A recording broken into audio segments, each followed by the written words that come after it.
नमस्कार विद्यार्थी मित्रांनो, विषय वाणिज्य संघटन व व्यवस्थापन वर्ग 12वी प्रकरण 8 मधील आपण चौथ्या लेक्चरला सुरुवात करत आहोत। विद्यार्थी मित्रांनो, आपण लेक्चर नंबर 1, लेक्चर नंबर 2 आणि लेक्चर नंबर 3 मध्ये विपणन या धड्यातील अनेक भागांचा अभ्यास केलेला आहे। आपण सुरुवातीला याच्यामध्ये विपणन म्हणजे काय, त्या विपणनाची माहिती पाहिली होती। त्यानंतर आपण विपणी या विपणीच्या संज्ञा पाहिल्या होत्या।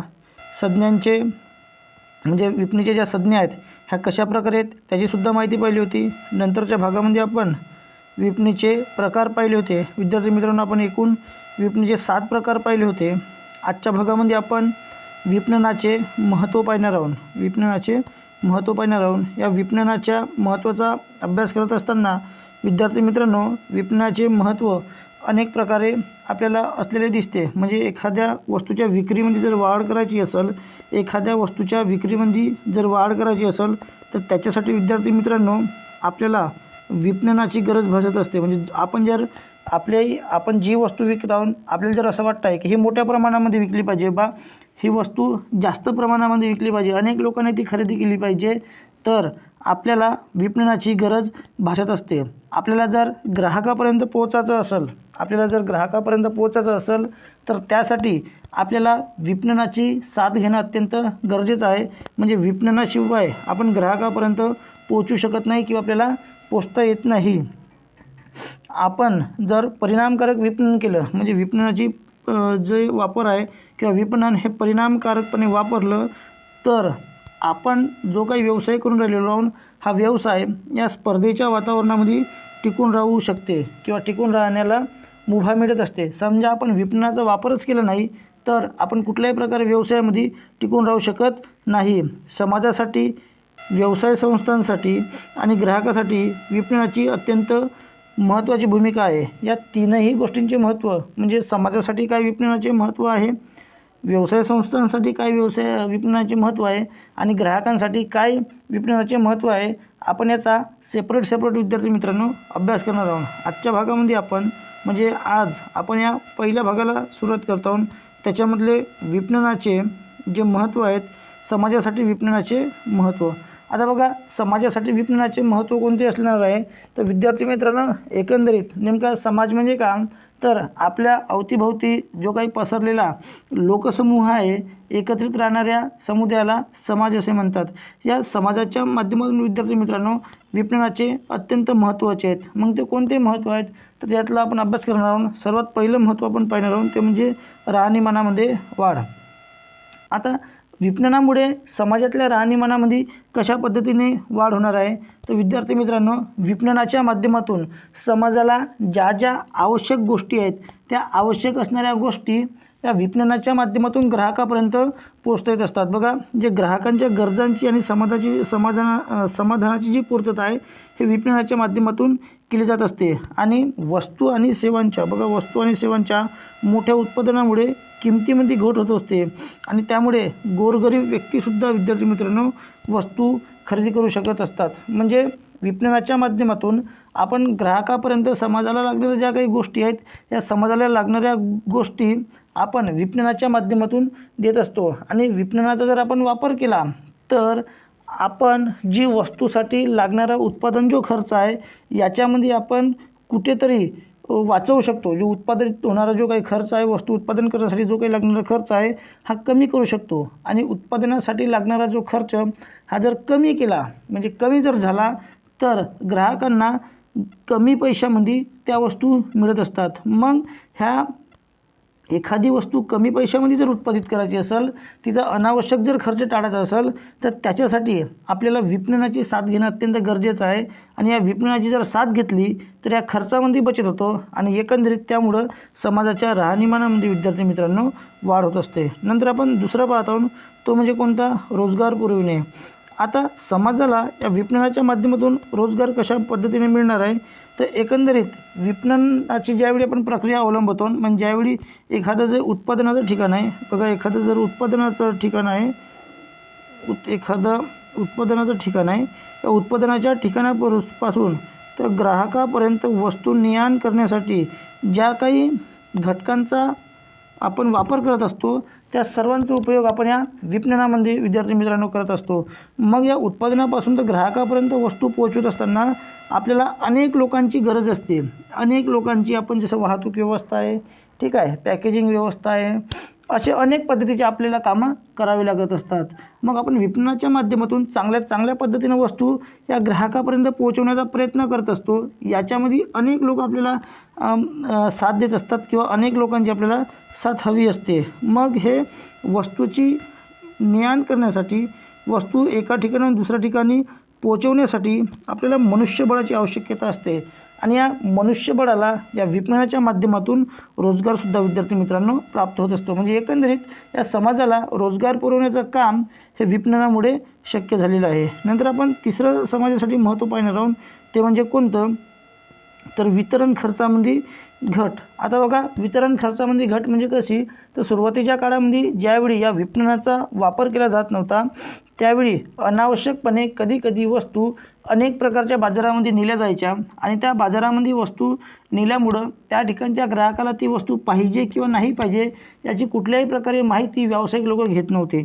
पण जेव्हापासून या विपणनाचा वापर होऊ लागला, तेव्हापासून कार्यक्षम वितरण पातळी म्हणजे जेव्हापासून अवलंबली गेली, तेव्हापासून या वितरण खर्चामध्ये आपल्याला घट झालेली दिसते. म्हणजे या वितरण पातळीच्या माध्यमातून सुयोग्य मार्गाने ग्राहकांना वस्तू दिल्या जातात. म्हणजे एक असा मार्ग निवडला जातो की ज्या मार्गाच्या माध्यमातून ग्राहकांना कमीत कमी वेळेमध्ये आणि कमीत कमी खर्चामध्ये वस्तू या दिल्या जातील. म्हणजे या ठिकाणी या वितरण खर्चामध्ये जे घट होते, तर यामुळं काय होत असतो की जो अतिरिक्त होणारा जो खर्च आहे, आपण अतिरिक्त होणारा खर्च हा विपणनामुळे वाचवत असतो विद्यार्थी मित्रांनो. आणि अतिरिक्त होणारा खर्च ज्यावेळी वाचत असतो, त्यावेळी वितरण खर्चसुद्धा विद्यार्थी मित्रांनो आपला कमी होत असतो. आणि वितरण खर्च म्हणजे काय, तर ग्राहकांना वस्तू पोहोचवण्यासाठी जो काही येणारा खर्च आहे हा जर कमी झाला, तर वस्तूच्या किमतीसुद्धा कमी होत असतात.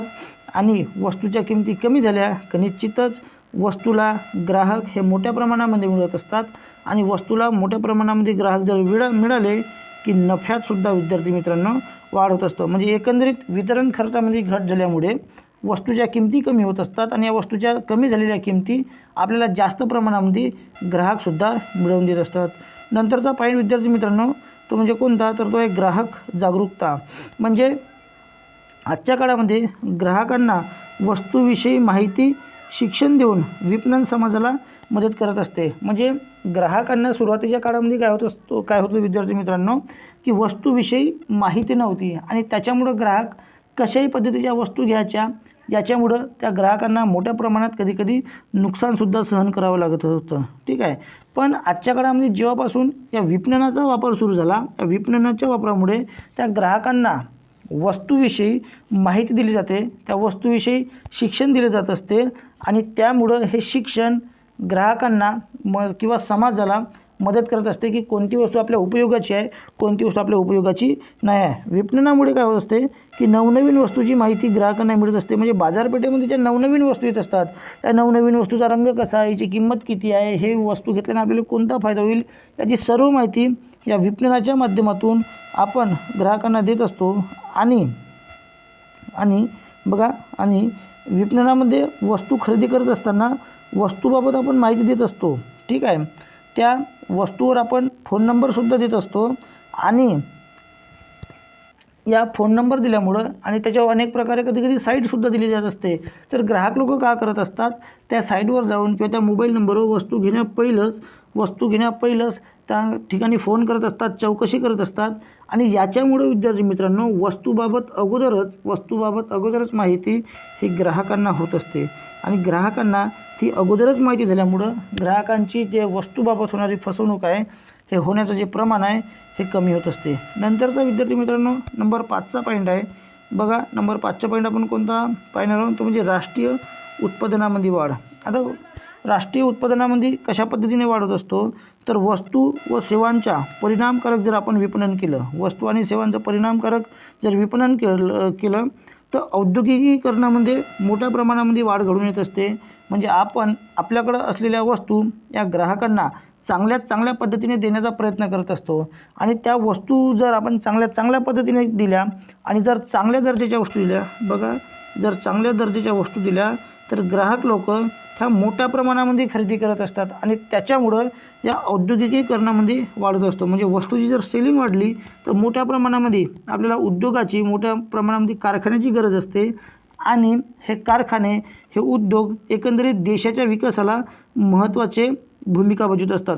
विपणनामुळे हा जो कृषी क्षेत्र आहे, उद्योग क्षेत्र आहे, या सर्वांचं एकीकरण होते आणि देशाचा विकास घडून येत असतो. आता बघा, विपणनामुळे कृषी क्षेत्र आणि उद्योगाचे एकीकरण कशा पद्धतीने तयार होईल, तर या कृषी क्षेत्राच्या माध्यमातून जो काही आपल्या व्यवसायाला लागणारा कच्चा माल आहे, आपण हा कच्चा माल उत्पादित करत असतो मोठ्या प्रमाणामध्ये आणि कच्चा माल हा उद्योगामध्ये नेऊन याचं पक्क्या मालामध्ये रूपांतर करत असतो आणि याच्या माध्यमातून जो कृषी क्षेत्र आहे आणि उद्योग क्षेत्र आहे याचं एकीकरण विद्यार्थी मित्रांनो होत असते आणि एकीकरण झाल्यामुळे या दोनही घटकांचा विकास होतो आणि एकंदरीत याच्यामुळं आपल्या देशाचा सुद्धा विकास घडून येत असतो. नंतर आपण याच्यामधला शेवटचा पॉईंट अभ्यासणार आहोत. तो शेवटचा पॉईंट म्हणजे कोणता विद्यार्थी मित्रांनो, तर ग्राहकांच्या अपेक्षांची पूर्तता. आता आपण काय करत असतो की ज्या ग्राहकांना वेगवेगळ्या अपेक्षा असतात. आता ग्राहकाला एखादी अपेक्षा आहे आपल्याला हे कसं माहीत होईल, कारण बाजारामध्ये अनेक प्रकारचे ग्राहक असतात. दिवसेंदिवस ग्राहकांची ज्या इच्छा आहेत, ज्या आकांक्षा आहेत या बदलत असतात. मग या ग्राहकांच्या बदललेल्या ज्या इच्छा आहेत, ज्या आकांक्षा आहेत, ह्या आपल्याला कशा पद्धतीने माहीत होईल, तर या ग्राहकांना म्हणजे आजच्या काळामध्ये ग्राहक हा बाजारपेठेचा राजा आहे. त्याच्यामुळं आपल्याला म्हणजे सुरुवातीच्या काळामध्ये जसं व्यवसाय ज्या वस्तू उत्पादित करायच्या, सुरुवातीच्या काळामध्ये काय व्हायचं की व्यवसायानं ज्या वस्तू उत्पादित केल्या त्या वस्तू ग्राहकांना खरेदी कराव्या लागत होत्या. पण आजच्या काळामध्ये तसं राहिलेलं नाही. तर आजच्या काळामध्ये ग्राहक हा बाजारपेठेचा राजा बनला आहे. त्याच्यामुळे ग्राहकाला ज्या वस्तू पाहिजेत त्या वस्तू व्यवसायानं उत्पादित करणं अपेक्षित असतं.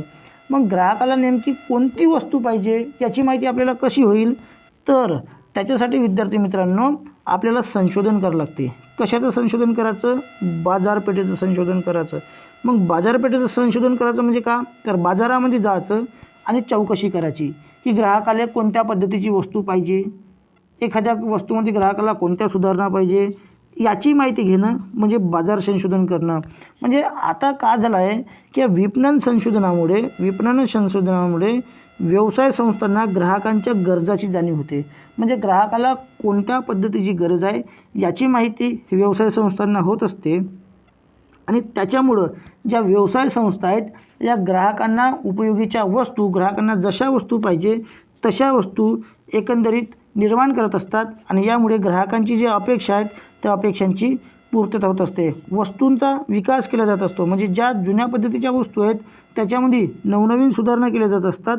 त्या वस्तूमध्ये विकास घडवून आणला जात असतो आणि ग्राहकांची अपेक्षा जी आहे ते पूर्ण करता येत असतो. विद्यार्थी मित्रांनो बघा, जे विविध माध्यमं आहेत जसे न्यूजपेपर आहे, ठीक आहे, नंतर प्रत्यक्ष जाऊन मुलाखत आहे, या पद्धतीने जाऊन आपण ग्राहकांची माहिती गोळा करत असतो आणि माहिती गोळा करून त्या ग्राहकांना हव्या असलेल्या वस्तू आपण तयार करत असतो आणि देत असतो. म्हणजे विद्यार्थी मित्रांनो हे जे विपणनाचा वापर सुरू झाला आहे, या विपणनाच्या वापरामुळे आपण एकंदरीत ज्या समाजाला लागणाऱ्या ज्या गोष्टी आहेत या समाजाला लागणाऱ्या गोष्टी आपण सहजपणे पुरवून राहिलेलो आहोत. विद्यार्थी मित्रांनो हे झाले समाजासाठी, बघा हे झाले समाजासाठी जे कोणते विपणनाचे महत्त्व आहेत त्याचा संपूर्ण भाग. विद्यार्थी मित्रांनो व्हिडिओ आवडला असेल व्हिडिओला लाईक करा, शेअर करा आणि सबस्क्राईबसुद्धा करा. आणि जर तुमचे कोणी कॉमर्सचे जे मित्रमैत्रिणी असतील तर त्यांना हा व्हिडिओ शेअर करा आणि सबस्क्राईबसुद्धा करायला लावा. धन्यवाद.